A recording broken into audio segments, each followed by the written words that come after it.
መገናኛ ናችሁ? ረዳት አቤት። ፌስታል ተከልክሏል። ፌስታል አትበይ። የፌስታል ምርቶች መጠቀም መከልከልን ተከትሎ ነኑቭን ባግ ማምረት የምትፈልጉ እነዚህን ዘመናዊ ማሽኖችና እቺን ባንጋ አኑ በመኪና ሲል ሁሉ ያሟልና ከዛ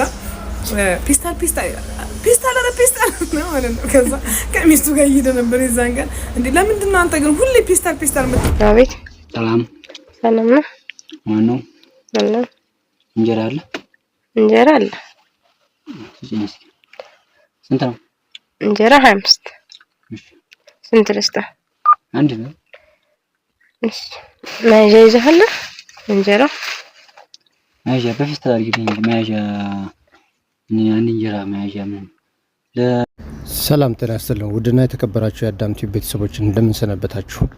እኔ ደህና ነኝ እግዚአብሔር ይመስገን።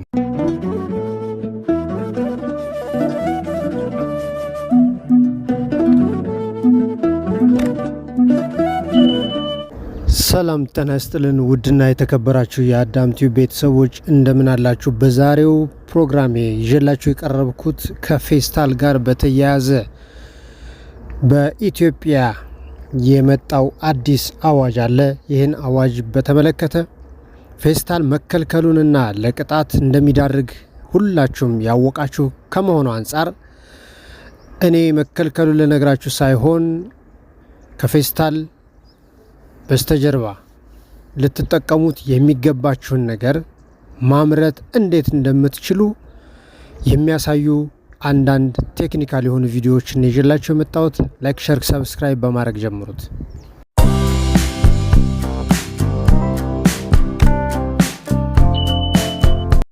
በወር 658,000 ብርና ከዛ በላይ የተጣራ ትርፍ የሚያገኙበት እጅግ አዋጭ ቢዝነስ ነኑቭን ባግ የማምረት ቢዝነስ። ነኑቭን ባግ ውበት ያላቸውና ለረጅም ጊዜ መቆየት የሚችሉ ብቻ ሳይሆኑ ለአካባቢ ተስማሚ የሆኑ ምርቶች ናቸው። የፕላስቲክ ከረጢትን የሚተካ በመሆኑ በተለያየ ከለርና መጠን ላያያዝ ምቹ በሆነ መንገድ አምርቶ ለገበያ ማቅረብ ይቻላል። በቀን በአማካኝ 57600 ጥራትና ውበት ያላቸው የነኑቭን ባጎች ይመረታሉ። የማሽኑ ዋጋ 4.5 ሚሊዮን ብር ሲሆን ወደ አዲስ እይታ በመምጣት የቲዮሪና የተግባር ስልጠናዎችን ወስደው ቢዝነሱን ዛሬውኑ መጀመር ይችላሉ። በተጨማሪ ማንኛውንም አይነት ማሽን በአዲስ እይታ በኩል ሲያስመጡ 60% ከደንበኛ ቀሪውን 40% ደግሞ አዲስ እይታ ሸፍኖ ማሽኑን አስመጥቶ ያስረክባቸዋል።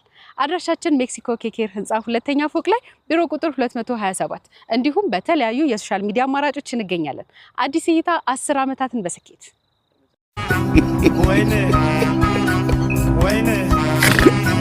وينه قالوا بابا عجب بقى بنتي لازم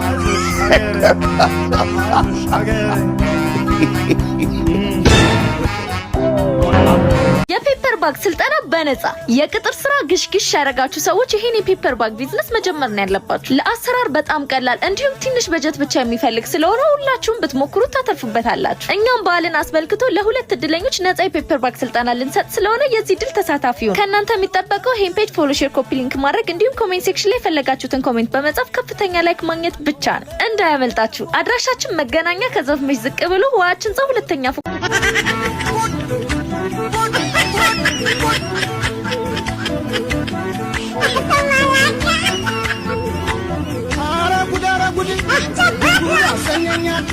መጥፎሸት ያገባ ያገኛል ወራ ስገባ ምናትሽ መከራ አላንተው ብላግለኝ ከዚህ እስከ ተራራ በቤት የማረፊያ መግቢያ ልጣ ወይ እንደምቦ ያፍረጨሽ እጀለስ ወይ እንደምቦ ያፍረጨሽ እጀለስ ወይ እንደምቦ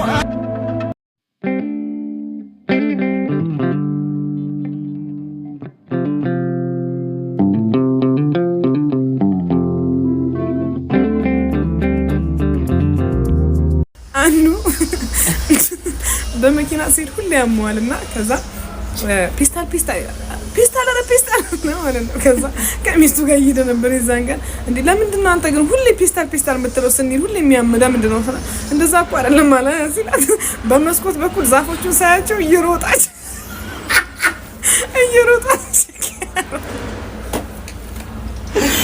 ዛፎቹ ይሮጣሉ በመስኮት በኩል እንግዲህ እንደምትመለከቱት እነዚህ ቪዲዮዎች የሚያመላክቱት ምንድነው? ፔፐር ባግ ይባላሉ። ከወረቀት የሚሰሩ ማንጠልጠያ ያላቸው ማንኛውንም አይነት እቃ ለመያዝ ለግብይት የሚመቹ እቃዎች ናቸው። እነዚህን በቤታችሁ እንዴት ማምረት እንደምትችሉ በተለይ በግል ስራ ዘርፍ ለመሰማራት የምትፈልጉ ሰዎች በቀላሉ በቤት ይሰራል የሚሉ መረጃዎች ስላሉ እነዚህን ቪዲዮዎች በጥንቃቄ በመመልከት የራሳችሁን እድል እንድትወስኑ ካገኘሁት ላጋራችሁ ብዬ ነው። ቪዲዮቹን ተከታትለን እንመለሳለን። ምን ቆንጆ ቢኖር ሚደነቁበት ለኔ አንቺ እኮ ማለት የልቤን ሰማይ ጨለማ ሽሮ ብርሃን በሞላ ልዩ ተፈጥሮ በዚህ ጨረቃ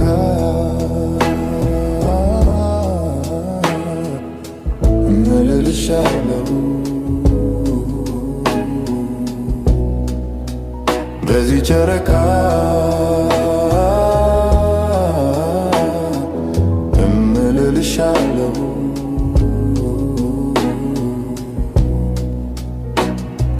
ፍቅሬ እመኝኝ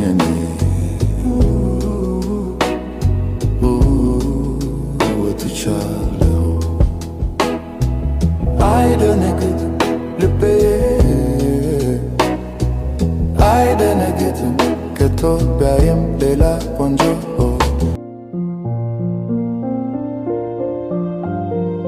እመኑኝ ይህንን ስራ ከሰራችሁ በአጭር ጊዜ ያለምንም ጥርጥር ትርፋማ ትሆናላችሁ። ከዚህ በኋላ ይህንን ፌስታል መጠቀም ያስቀጣል። ስለዚህ በ3000 ብር በ5 ቀን ስልጠና ብቻ እንደዚህ አይነት የጨርቅና የነኖቭን ባጎችን አሰልጥነን ብቁ ልናረጋችሁ ነው።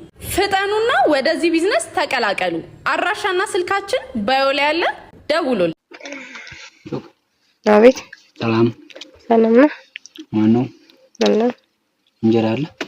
እንጀራ አለ። ስንት ነው? እንጀራ 25። ስንት ልስጥ? አንድ ነው። እሺ መያዣ ይዘሃል? እንጀራ መያዣ በፊት ታርጊልኝ እንጂ መያዣ አንድ እንጀራ መያዣ ምን ለእንትን እኮ አይደለም የማይፈልጉት ለገበያ አይደለም የፈለኩት እኮ 25 ብር አንድ እንጀራ ይያልኩሽ። ፔስታል ስለሌለ ነው አባት። ፔስታል የለም? ፔስታል የለም። ከምንድን ነው ታዲያ የምትፈጪው? ያው እንግዲህ ከቤቱ ይዞ ይመጣል፣ ይዞ የማይመጣም በዘንቢል የቻለ ሰው በዘንቢል ይገዛል። እየገዛ ማለት ነው። ዘንቢሉ ስንት ነው?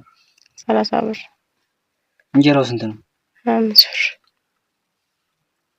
ዘንቢሉ 30 እንጀራው 25። ጥሩ ነው። ኧረ በእናትሽ ስጪኝ፣ አትቀልጂ። እንጀራ መያዣ ካለሽ ስጪኝ። በሳህን ነው የሚሆን ስጪኝ፣ እመልስልሻለሁ ሳህን። እንደዛ አይቻልም አባት። ለስንቱ በሳህን ተሰጥቶ ብዙ ሰፈር ነው። አይ እንደዛ አይደረግም። እንደዛ አልሰጥም። ኧረ ስጪኝ። እና ምን ይሻላል? እንደው አሁን ጦሜ ልብር በእናትሽ ፌስታል ምን ነው ፌስታል ታሪክልኝ። እንደዛ አይደረግም። የለም ማርጊሊ በእናትሽ እንደሄ እኮ ምንም አይጨቀጭቅም አባት። መጨቀጭቅ ነገር አይደለም። ጦሜ ልብር በቃ ምንም አማራጭ የለኝም። እንግዲህ ምንም ማድረግ አልችልም። ታዲያ ለምን እንጀራው ነው? ያው እንግዲህ ከቤታቸው ይዘው የሚመጡ ሰዎች ይወስዳሉ። ከቤታቸው ይዘው የሚመጡ እንቅብ ይዘን እንንጣ። እስካሁን ድረስ እንግዲህ ምንም ማድረግ አንችልም። ፌስታል ታውን ያው ሌላ አማራጭ እንግዲህ እስከሚመጣ ድረስ እንደዛ ነው የምናደርገው። እሺ አዘጊም እንትን ላንጣ። ምን ወጡን ይዤ ልንጣ በብረት ድስት እዚሁ በሳህን ሰኛለሁ። እዚሁ እበላለሁ። ብርድ ላይ አይቻልም። ምን ችግር አለው? ይሄንንም ደግሞ አይቻልም። ይሄም ቅጣት አለው። ቤት የተረክማ ሳህን ይዘህ አትመጣም እንዴ? በሳህን ይሻላል። ወጡን ባመጣ ይሻላል። እንግዲህ እንደ ፍላጎት እንጀራ 25 መያዣው 30 ጉድ እኮ ነው እናንተ። ልጆቼን ለማንጥዬ ወጥቼ ስራ ለስራ ብላችሁ ለምትጨነቁ ሴቶች ነው ይሄ ስራ የፔፐር ባግ ስራ ነው። አሁን ላይ ፌስታል እንደተከለከለ ሁላችሁም ታውቃላችሁ። ከጥር 23 በኋላ ይዞ የተገኘ ሰው እንደሚቀጣ ተነግሯል። ስለዚህ ፔፐር ባግን ቤታችሁ ውስጥ ሆናችሁ ልጆቻችሁን እያሳደጋችሁ አምርታችሁ ለቡቲክ፣ ለሱፐርማርኬት፣ ለሱቆች ማከፋፈል ትችላላችሁ። ኮርሱ የ3 ቀን ኮርስ ነው። በ3 ቀን ውስጥ ተምራችሁ ብቁ ባለሙያ ሆናችሁ ፔፐር ባግን ከነ ሎጎ እያተማችሁ እየሰራችሁ ማከፋፈል ትችላላችሁ። ስልኬ ባይ ስራ አለ። በማንኛውም ቀን መታችሁ ተመዝግባችሁ መማር ትችላላችሁ። ቅዳሜና እሁድም አለ። በእርግጥ አንዳንድ ጊዜ ደግሞ ከህግ ባለሙያዎች አንጻር በእነሱ በተማሩበት በሙያቸው እይታ ሲመለከቱት ደግሞ ፌስታል ሲከለከል የትኛው ፌስታል ነው የተከለከለው? ሙሉ በሙሉ ፌስታል የተባለ በአይን እንዳይታይ በእጅ ተንጠልጥሎ ተይዞ እንዳይታይ ለአገልግሎት እንዳይውል ነው የተባለው? ወይንስ ደግሞ እናቶቻችን እንጀራ የሚጋግሩበት ፌስታል እንዲሁም ደግሞ አንዳንድ ነገሮች አሉ በይበልጥ የህግ ባለሙያው ሲዘረዝራቸው ተሰሟቸዋላችሁ።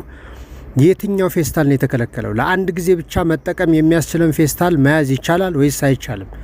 ከአንድ ጊዜ በላይ መገልገል አይቻልም ነው ህጉ? ወይንስ ደግሞ ፌስታል የሚባል በጠቅላላው መጥፋት አለበት የሚለው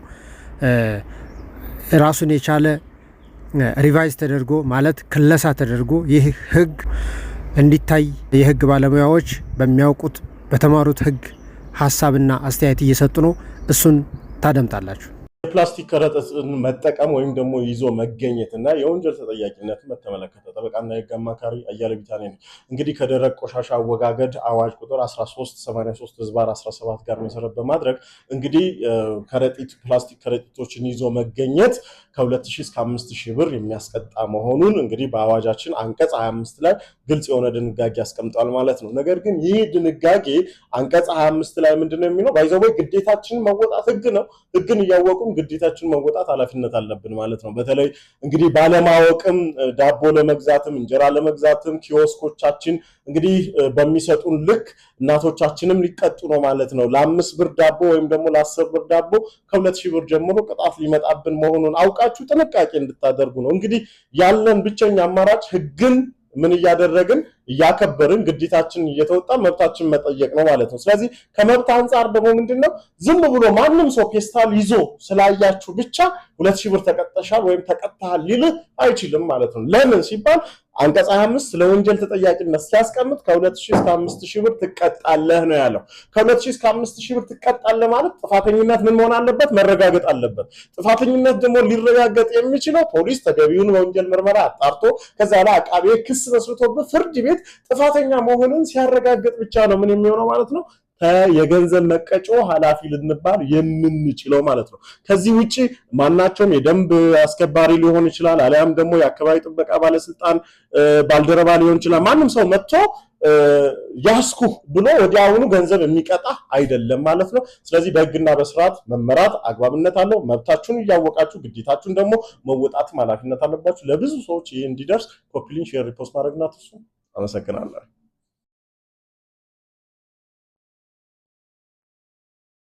ቤቶች ነው ሰላም ነው። ሰላም እንዴት ናችሁ? ምንድነው ምን እያደረግ እንትን ልጠይቃችሁ ነው። ፌስታል እኮ ተከልክሏል። እንደዛ ተከልክሏል። እንደዛ ይሻላል። ልጠይቃችሁ ብዬ ነው። አንድ አዋጅ ሚሊዮነር መሆን ይቻላል። ፌስታል መያዝ በግለሰብ ደረጃ ከ5000 እስከ 10000 በድርጅት ደረጃ ደግሞ ከ50000 እስከ 100000 ያስቀጣል። ፌስታል በይፋ ተከልክሏል። አማራጩ ታዲያ ፔፐር ባግ ነው። አሁን ገበያው ክፍት ነው፣ ፈላጊው ብዙ ነው፣ አቅራቢ ግን ከፍተኛ እጥረት አለ። ሰልጣኞቻችን ከ35 እስከ 40 ሺህ ብር ኢንቨስት አድርገው ወደ ስራ ለመግባት ማሽናቸውን እየተረከቡ ነው። እናንተስ ምን ትጠብቃላችሁ? በቤታችሁ ወይም በቢሮአችሁ ጀምሩ። የቅጣቱ ነገር እንዳለ ሆኖ እኛ የምናወራው ስለ ቢዝነሱ ነው። መመዝገብና የራሳችሁን ገቢ ማግኘት ለምትፈልጉ ሰዎች ባዮ ላይ ባለው ስልክ ፔፐር ባግ ብላችሁ ቴክስት አድርጉልን። ሙሉ መረጃውን ልክላችኋለን። በቀላሉ ትመዘገባላችሁ። ስራውንም በአጭር ጊዜ ውስጥ ትጀምራላችሁ። በመጨረሻም የኔ አስተያየት ደግሞ የፕላስቲክ ዝርያዎች በፍጹም መኖር የለባቸውም፣ አካባቢ ይበክላሉ፣ ለጤንነት ጎጂ ናቸው ከተባለ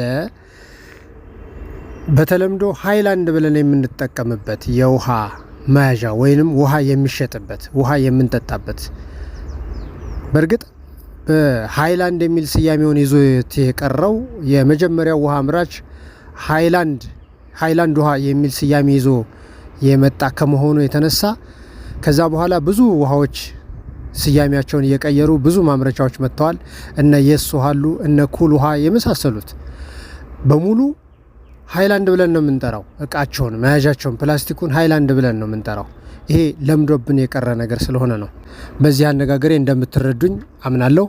ስለዚህ ሃይላንድ የተባለው ወይንም ይሄ የፕላስቲክ ውሃ ማሸጊያው እሱስ ምን እይታ ላይ ነው ያለው? የፕላስቲክ አካል አይደለም ወይ የሚለውን በራሴ ትዝብት አስቀምጬ አልፋለሁ። ባግ መስሪያ ማሽኖች እኛ ጋር ታገኛላችሁ። ማንኛውም ባግ መስሪያ ማሽን እኛ ጋር ታገኛላችሁ። የፈለጋችሁትን ይይዛል። አምጣው።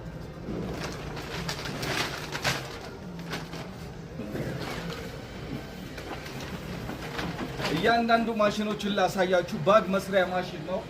መስሪያ ማሽን ስትፈልጉ እኛ ጋር ደውሉልን። በአሚስ ሲንጀር እኛም ባግ መስሪያ ማሽን አሳያችኋለሁ። የልብስ ስፌት ማሽን ነው። ባግ መስሪያ ነው። ባግ መስሪያ ማሽን ነው ማሳያችሁ። ዘውጂ መስሪያ ማሽን፣ የባግ መስሪያ ማሽን ስትፈልጉ ደውሉልኝ። ሲሆን ለበርገር ቤቶች እናስረከባለን ማለት ነው።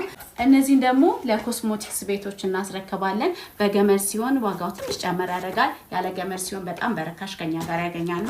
እነዚህኞቹ ደግሞ የነኖቭን ባጎችን በማምረት ላይ እንገኛለን። ይደውሉልን። ያሉበት ድረስ በነፃ ዴሊቨሪ እናደርስሎታለን። እናመሰግናለን። መገናኛ ናችሁ? ረዳት አቤት። ፌስታል ስጠኝ። ፌስታል ተከልክሏል። ፌስታል አትበይ። ፌስታል አትበሉ። ፌስታል ረዳት አቤት። ለኔ ማረስ ፌስታል ተጠቅመሽ ከጨረሽ ለሱ ስጩ። በቃ ነው። እንዴት አይነት ጉድ! ፌስታል አትበሉ። ፌስታል ተከልክሏል። መገናኛ ናችሁ?